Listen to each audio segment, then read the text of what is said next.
The Centurions was an animated television show that appeared in the mid-1980s, a period of time that many, myself included, refer to as the golden age of animation. It was a time period that gave us G.I. Joe, Transformers, Teenage Mutant Ninja Turtles, Voltron, Inhumanoids, He-Man, Thundercats, Silverhawks, Transformers, and so many more. Many of these shows were created to help sell toys and action figures for their respective companies, and Centurions was no exception. But they went in the opposite direction of their competition. Find out what I mean as we dive into the origin and the history of the Centurions. Before we do that, let me say thank you for watching JL's Comics. If you liked the video, hit the thumbs up and subscribe. I upload videos just like this every week. Alright, let's jump into our story. In the case of the Centurions, they were owned by a company named Kenner, the same company who put out the famous Star Wars 3 3/4 inch line. Looking at what Hasbro did with G.I. Joe and Transformers, what Mattel did with Masters of the Universe, Playmates with Ninja Turtles, Kenner decided to create their own multimedia campaign built around the Centurions brand. Kenner had previously worked with DC Comics artists like Jack Kirby and George Perez for an immensely popular Superpowers collection. Leading on that success, Kenner was able to get Jack the King Kirby back once more to work on character concepts along with artist Gil Kane and cartoonist Doug Wildey, who helped with the character designs as well.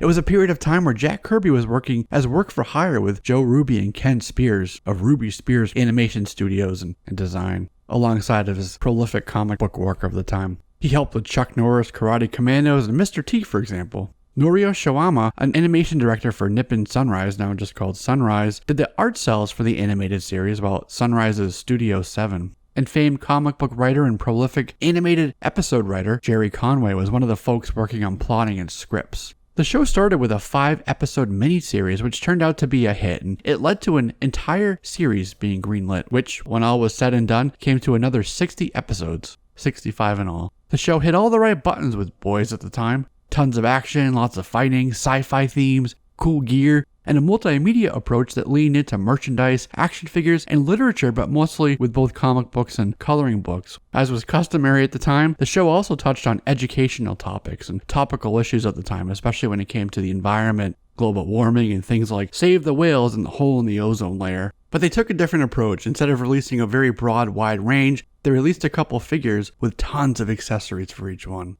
Alright, who are the Centurions? And who's their arch nemesis, Doc Terror? Where do they come from, and how did they come to be the world's answer to terror? This story takes place in the future. After World War III, the nations of the globe entered into an unprecedented period of world peace. As technology advanced and the world's population grew, a scientist named Elias Terror took his daughter Amber and his assistant Hacker, who was originally intended to be called Half-Mad, to the frozen wastelands of the Arctic to establish an independent research base. There he made amazing discoveries, and it was this activity that prompted the World Council to unanimously vote on recognizing his land as a sovereign nation and granted Elias Terror a seat on their council. In the episode Man or Machine, he's a full member of the Science Council. After he turned Hacker into a cyborg, he took him and presented him to the World Council, who were appalled at his human experimentation, and he was expelled from the council. So he dove deeper into his evil and built an army that went out to the world to steal technology for him. And he would use this technology to make himself and his assistant more half man and half computer, and to build an entire army of cyborgs.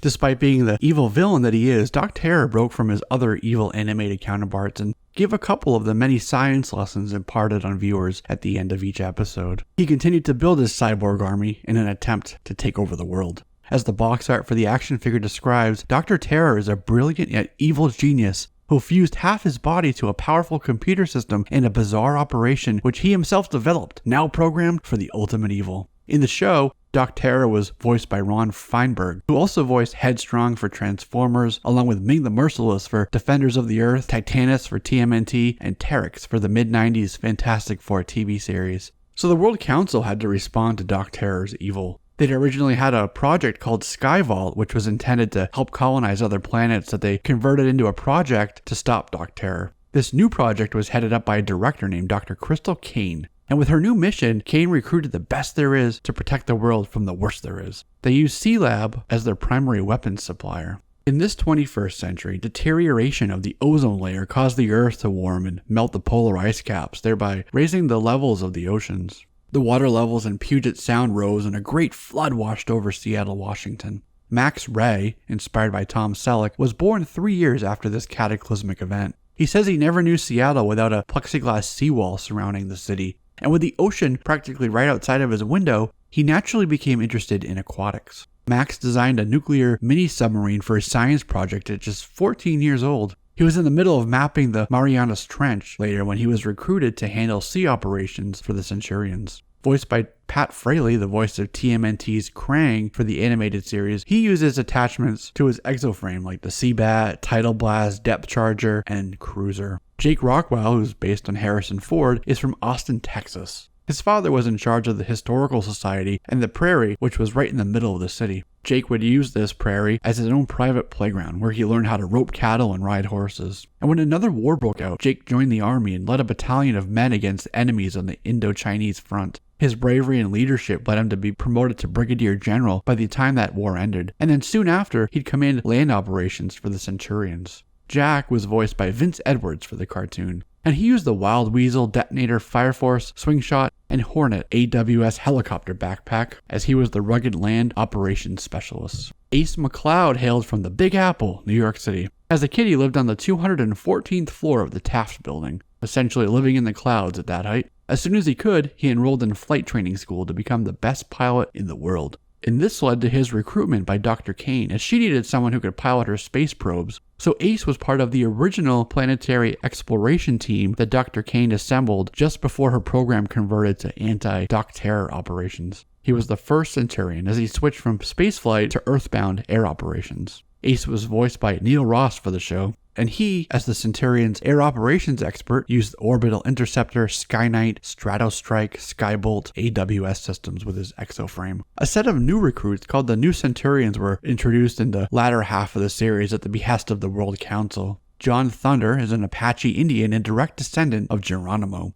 Despite the name Thunder, John is the team's espionage and infiltration expert. And John was voiced by Michael Bell for the series, who happens to also be the voice of Duke and Clutch for G.I. Joe, the voice of Lance for 1984's Voltron, and Eddie Auger for Inhumanoids. During the Man and Machine episode, the Centurions learned that their ranks would grow by 2, and the 2 new Centurions would be trained at Centurion Academy, which is where John went. In Dare Dominion, John learned that his former sparring partner, Claw, had now become a cyborg lackey to Doc Terror, who had now built a dimensional neutron vortex in Dominion. In the second part of Dare Dominion, Doc Terror actually lost control of the vortex and reality became a mess, so the Centurions had to go into Dominion to deal with all that. But the second new Centurion was Rex Charger, a millionaire from Iceland who specialized in alternative energy. He was voiced by Robert Ridgely, who was also the voice of Buggyman for GoBots, Ground Shock for TMNT, and Dr. Harley Street for SWAT Cats. While the team's primary headquarters was located on an orbital space station, they do have another base hidden under a bookstore in New York City called Centrum. From Skyvault, Crystal Kane would send out, teleport really, the Centurions on their various missions.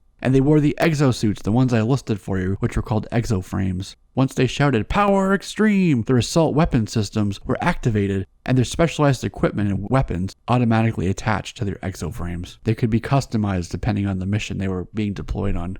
Ed Gilbert lent his voice to Hacker, while Diane Pershing voiced Crystal Kane, and BJ Ward was the voice of Cassandra Cross. A second wave of figures was set for release in 1987, however, most of it was never produced. Kenner's 1987 catalog said that you'd be able to buy Power Pack by itself, and that it would also come with the Seabat, Stratostrike, and Awesome Auger, but only Seabat made it to production. Rex Charger with the Electrocharger exo-frame, Rex Charger with Gatling Gun exo-frame, as well as John Thunder with Silent Arrow and John Thunder with Thunder Knife were also set to be introduced for the action figure line, but they never made it out of the prototype stage. This line would have also included the Cybervore Panther and the Cybervore Shark, 2 cyborg monsters created by Doc Terror. Toward the end of the cartoon, and during the better half, 2-parter, Doc Terror's cyborg half and Hacker's cyborg half split off from their humans and combined to form Uniborg, although this was an accident. And speaking of robots, the Centurions also had to fight alien robots like Magog and Gog.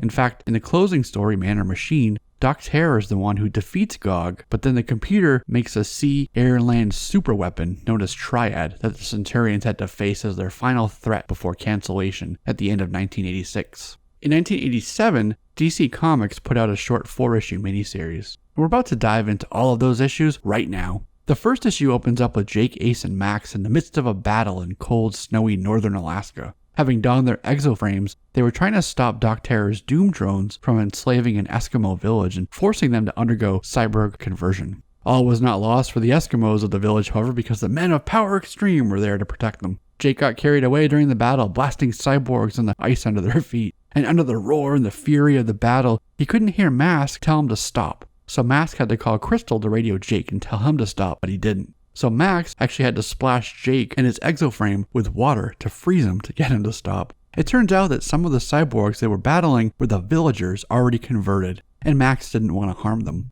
The Eskimo cyborgs were hidden behind the Doom drones. But there was no hard feelings. Jake thanked him for slowing him down and preventing him from hurting the villagers. They were going to have Ace take one of the frozen Eskimos up to Skyvault so the scientists could work on converting them back to normal. On the space station, Ace went to kiss Crystal. She told him to close his eyes, and as he leaned in for the kiss, he switched places with her pet orangutan at the last minute, and he ended up kissing the primate instead. Jake was making fun of Ace for that, but he said, "Look who's talking, the man who dates rejects from the Miss Ugly pageant." And then Ace goes, "I can get any woman I want, and the woman I want is Crystal Kane." Doc Terror's next plan was for the Centurions to surrender to him within an hour, or he would unleash an electromagnetic pulse to wipe out all of the computers on Earth in an attempt to destroy civilization. So to prove he was serious, Doc Terror sent 3 missiles out from his base, one to Botswana, one to China, and one to Lake Michigan in the USA. So Crystal deployed Max to Lake Michigan, while Ace suited up and transported to China, and Jake, after yelling "Power Extreme," went right to Africa to deal with that missile. Ace discovered that the missile in China, which had converted into a floating aircraft carrier, while Jake discovered the African missile turned into a ground base, housing none other than Doc Terror's henchman Hacker, so Jake quickly blasted Hacker with his cannons.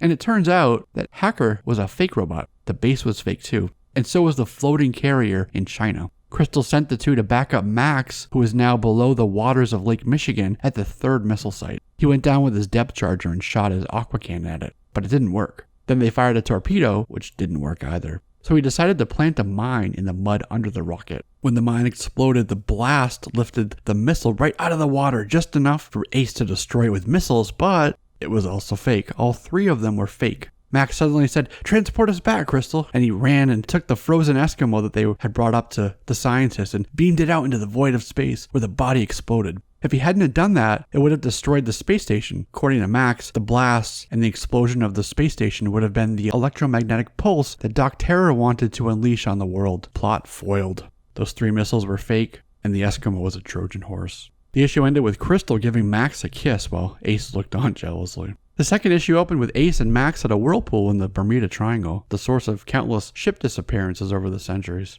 Max went into the whirlpool to rescue people from the yacht that was pulled under, and he ran into a cyborg whale. Crystal transported Jake inside the whale, and he found a lab and their arch villains inside. Jake battled Hacker while Max fired torpedoes at the hull of the whale, but Doc Terror escaped. Later, a reporter named Miss Berger went up to the Sky Vault to interview the team for a documentary, but she revealed her evil intentions and managed to get control of the control room while Doc Terror attacked with strafer planes that he launched from Earth's surface. This reporter, it turns out, was not a Miss Berger at all, but was actually Doc Terror's daughter Amber in disguise. Ace flew into space with his orbital interceptor suit to destroy all those strafers that Doc Terror had launched, when Amber teleported home. Well, the Crystal had managed to change the destination coordinates, and Amber was teleported into the snow and stuck in the frozen terrain outside of her dad's front door. The third issue found the team rescuing the inhabitants of a South Pacific island called Fuhiti from a volcanic eruption. Max used the cruiser Exo-Frame while Ace and Jake used Fire Force and Skyknight.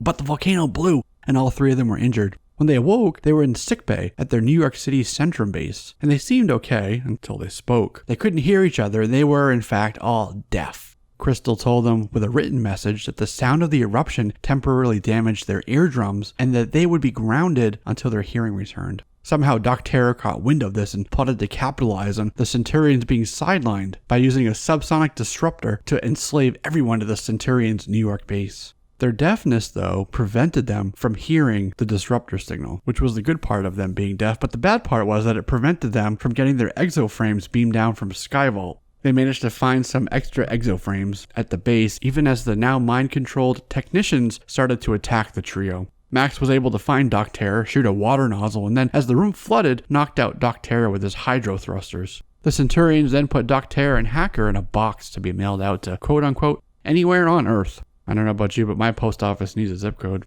Then Crystal scolded them and told them not to go back to sickbay, but they pretended to be deaf still. The final issue of the miniseries finds Doc Terror attacking World Council headquarters in New York City. After they stopped the attack and went back to Skyvault, Ace continued his sexual harassment of Crystal, demanding a kiss from her and calling her honey, except this time she kissed him. Later in the issue, Ace stops a swarm of meteors in space on course to impact Earth while Max and Jake work to relieve pressure at the Old Faithful geyser in Yellowstone National Park. They had to blast a second hole to relieve built-up ground pressure. But it turns out that Crystal was not Crystal at all. It was Amber. And these missions were from Doc Terror himself. So you see, now that kiss made sense, right? Teleporting back, they were met by Crystal and a squad of troops pointing weapons at them. The meteors were part of a space research program from the Space Academy, and when the chunks landed on Earth, they damaged Seattle's seawall, causing massive flooding in Max's hometown. The hole Ace and Jake made meant that Old Faithful would never erupt again, and all the disturbances disrupted satellite and landline communications around the globe. It looked like they had taken a villainous turn. Fake Crystal sent the team to Jones Beach to stop cyborg insects, but these were actually just holographic projections implanted in them with Doc Terror's projectors. So the real Crystal and the World Council's Mr. Secretary saw what was unfolding on the beach with countless citizens and beachgoers in harm's way. The Secretary wanted to send the new Centurions after them, but she said that they weren't ready yet. They were still at the Academy training. So Crystal herself donned Ace's Skyknight Exo-Frame as she cried out, "Power Extreme!" Ace realized it was Crystal, especially after she turned down another kiss. They jumped out of their Exo-Frame battle suits just as fake Crystal, Amber, teleported them back to Skyvault. The frames were booby-trapped and exploded on Doc Terror's space station. He had created a whole second fake Skyvault space station. Very elaborate plot. And it destroyed the space station, and it destroyed everything in it. But Doc Terror went back to his Arctic lair, politically protected, while the Centurions hung out on the beach until Crystal could find some Exo-Frames for them to use to go back to the real Skyvault. By the end of the miniseries, they'd certainly earned themselves some R&R. According to DC editor Jonathan Peterson, when he was first approached about the miniseries, it was before the animated series premiered, and it was intended to be a 3-issue series. The creative team were able to get model sheets, early VHS tapes, and production materials from Taft Broadcasting's Taft Merchandising, the parent company to Ruby Spears, to use since they didn't have the show episodes to use as reference points. Because it was 3 episodes, they decided to make each story stand on its own. And so when the decision came down to expand to 4 issues, Jonathan and series writer Bob Rozakis had to go back and create some pull-through plot threads. And one of those was Ace trying to mac on Crystal that I kept mentioning to you. Interestingly, a company called London Editions made a bunch more comic issues, and another company named World International Publishing put out a set of 4 mini comic books, which also included a cassette tape. And later, even as late as 1988, long after the cartoon ended, they even published a couple of annuals. Unfortunately, the Centurions fell out of memory rather quickly, with only die-hard fans and those of us fondly remembering those halcyon days of yore, that bug of nostalgia which kept the fandom alive. The show itself was both formulaic and yet ahead of its time, leading into sci-fi concepts, climate change, the effects man has on Earth, good versus evil. It was all revived in the late 90s as Cartoon Network re-aired the episodes, and then in the past decade, as of 2020, Warner Brothers released the miniseries on DVD. Which Centurion is your favorite? Head down to the comments and let me know. We'll continue the conversation down there. And with that, that's a wrap on this one, my friends. Thank you for watching, and don't forget to subscribe so you can be one of the first to know when I upload videos just like this each and every week. I'm Jesse, this is JLS Comics, and I'll see you soon.